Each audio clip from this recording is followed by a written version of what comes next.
Welcome. Pak Guru Nababan, selamat datang. Pak Guru Nababan akan memberikan materi berkaitan dengan potential and distribution of Papua terrestrial biodiversity. Charles Sapong memberikan materi berkaitan dengan the role of ecotourism and economy on climate change mitigation and adaptation in Africa. Dr. Carboner will speak about the ecology and ecosystem service of Papua. Colin Scamalans will talk about the role of biodiversity and ecotourism on climate change mitigation and adaptation. We have about maybe Pakar Moner, you have first time for. I think this is a telling story about what is your experience and maybe what is important of your experience in Papua and also another country in the world. So I think you have maybe 10 to 15 minutes, please.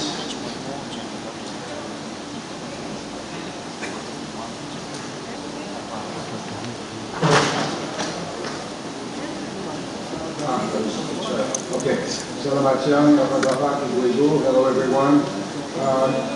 I was told to give this talk in English, so I hope for those of you who don't speak English, I hope you can have translation, or if you understand English, fine. If not,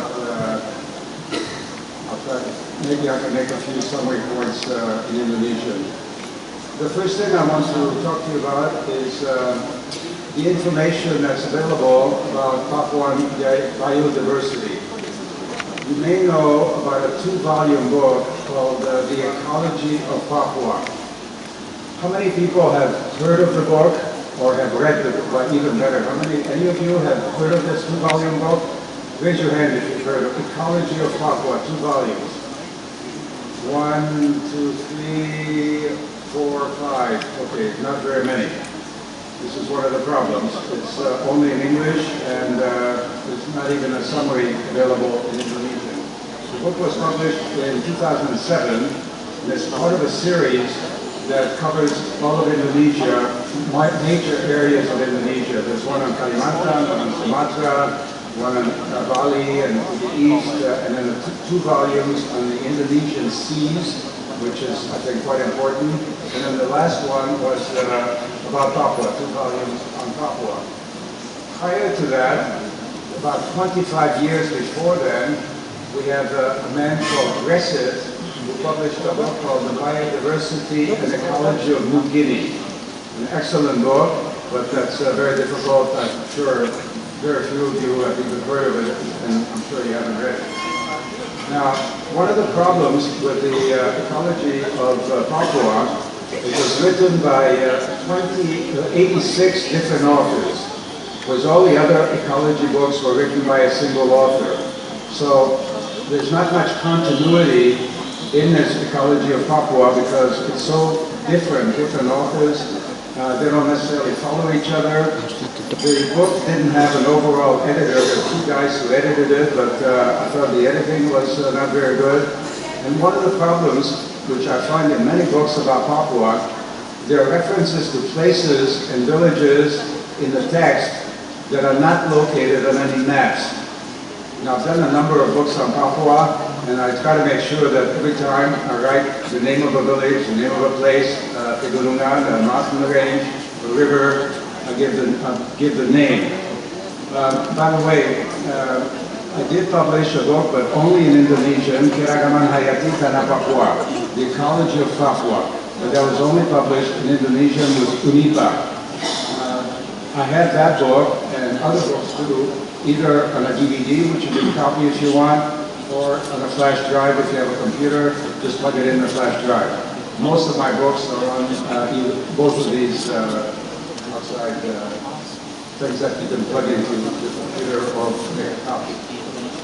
So the Another problem with the ecology of Papua is that much of the material came from Papua New Guinea. It's been extremely difficult for outsiders, foreigners, to get research permits to come to Papua. This has been the case ever since the early 1960s. It's very difficult for Icbe to grant a research permit for foreigners. And what foreigners can get the funds to do their research, but for Indonesians, it's very difficult to get funds for research, to spend a couple of years, which is what it takes to do decent work in Papua. And also, academically, publishing is not very important in the Indonesian academic world. So there's not much incentive, neither financial nor advancement within the academic ranks for Indonesians to publish about Indonesia.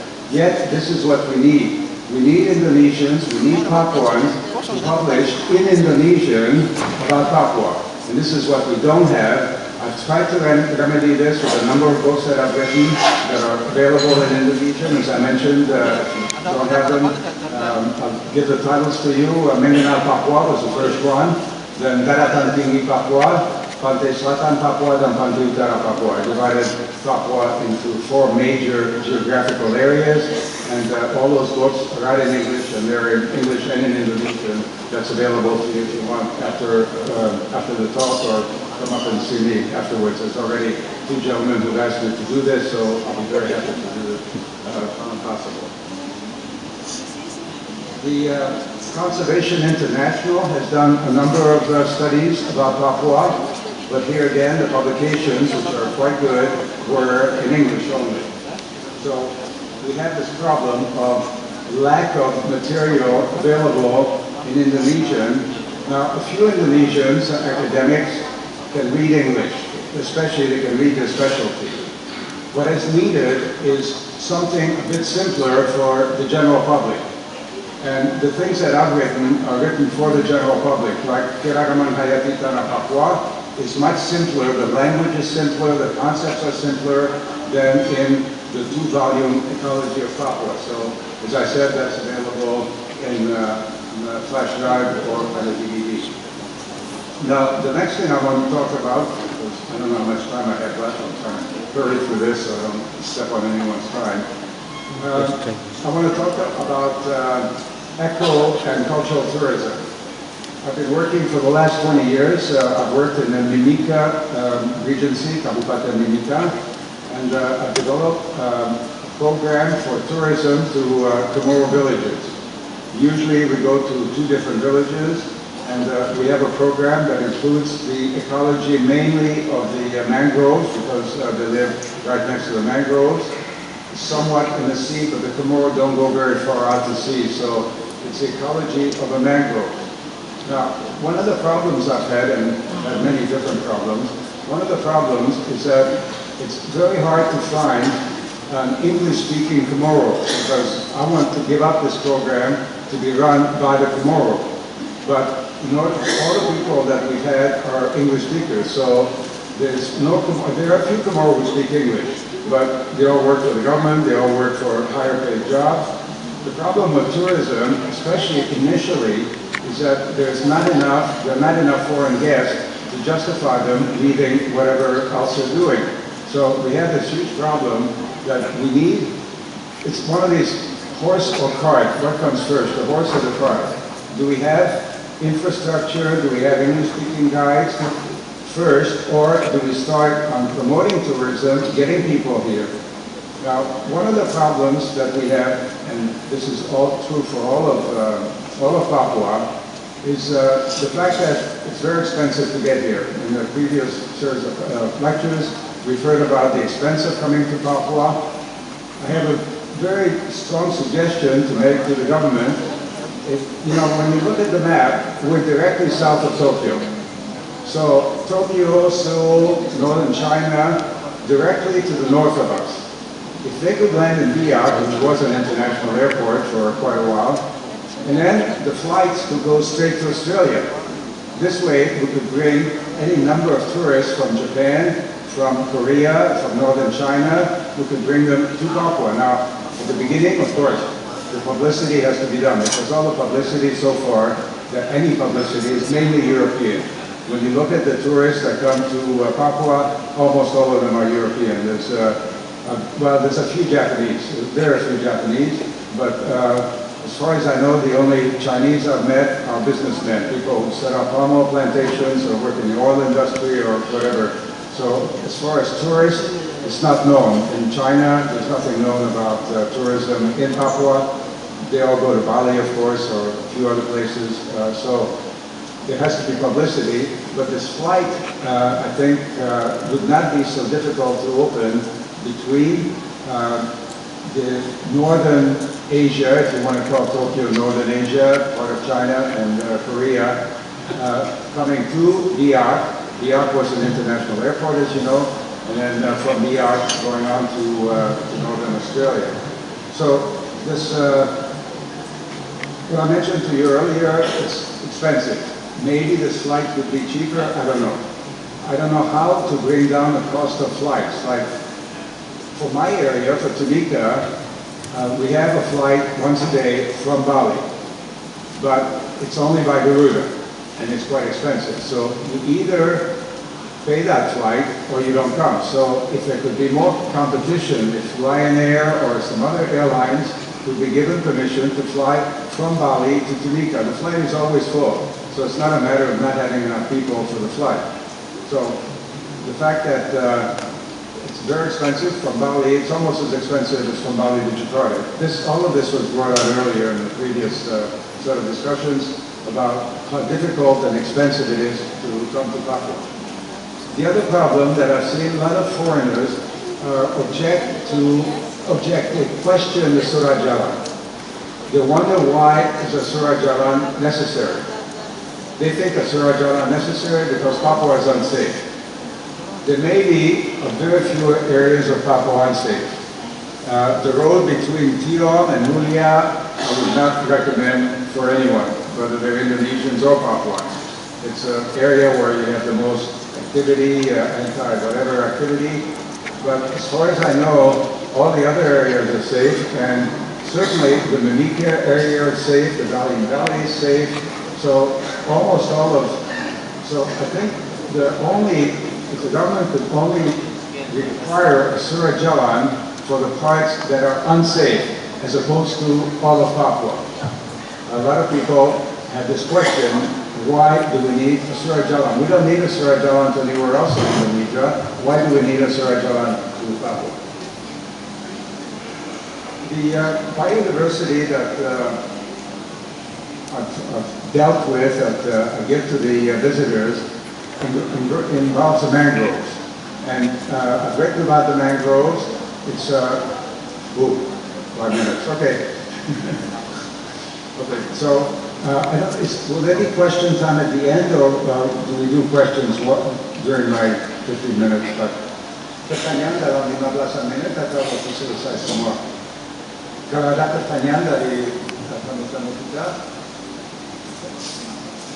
waktu semua selesai, bukan dari 15 menit. Okay. So I've got 5 more minutes of live feed. Okay. All of my information, of course, came from the Chamorro. Now, one of the huge problems that I've seen in ecotourism is identifying the vegetation. You know, the Chamorro, it's very easy for the Chamorro to tell me, oh, that's a Ouagadougou tree, and we use it for making canoes. Mucho gusto, as we say in Spanish. That's very good. But we need the scientific name. Fortunately, I was able to identify about 140 different plants, both in the mangroves and the tropical rainforest that's next to the mangroves. And there was an old Papuan who was trained in botany by the Dutch. So we went around with some Chamorro and this older Papuan gentleman. We did know the scientific names. So I had the scientific names and the uses of about 140 different trees and plants that the Chamorro actually used and what they use them for. There's also a study done by Atmajaya about only the medicinal plants that the Chamorro use. So there is some information available, which I think visitors, I don't like to call them tourists, when they get this far and they get interested in the biodiversity. I call them visitors and not tourists. There's a lot of information that can be imparted to them. Now, this information, of course, I had to check because even though I believe this older gentleman, there's a man called Dr. Bob Johns of Kew Gardens in England, who is the world's leading expert on the plants of Papua. And he checked my list, the scientific names, of course, and 2 of them he took off because he said those plants just don't exist in your area. Fine, so I took them off. They're mistakes. But all the others, he said, do exist in the Mimika area. So I'm pretty confident that I have these 140 plants. And I think people will be interested to know that this particular tree is a kind of ironwood tree, because the problem with common names also is that the same common name applies to a number of different species. This particular type of tree is used for this particular thing by the tomorrow. So it's not only a question of identifying the vegetation, it's also its use for the local people. What do the local people use this particular plant or tree for? As far as animals are concerned, this is much easier to identify them. To see animals is much more difficult. Most animals, especially mammals, are nocturnal. So in order to see mammals, you have to go out at night. And not many even visitors, not people who are too interested. You have to be a mammalogist or awfully interested to go out, especially in the rain with a flashlight, and look around for couscous or look around for a tree kangaroo, which are around, and the Komodo can find them. But very few people are willing to traipse in the jungle, and they're not found near the villages either. That's another problem, because the people have hunted them out. So, but names of animals, it's easy. We have a number of books on mammals, we have books on reptiles, we have books on butterflies, we have books on many different species in the Mimika area for sure. Because Freeport has published a series of books on different animal species, so these are easy to find and to identify which animal in the English language with an English common name. I think I'm about done with my life here. Terima kasih, thank you.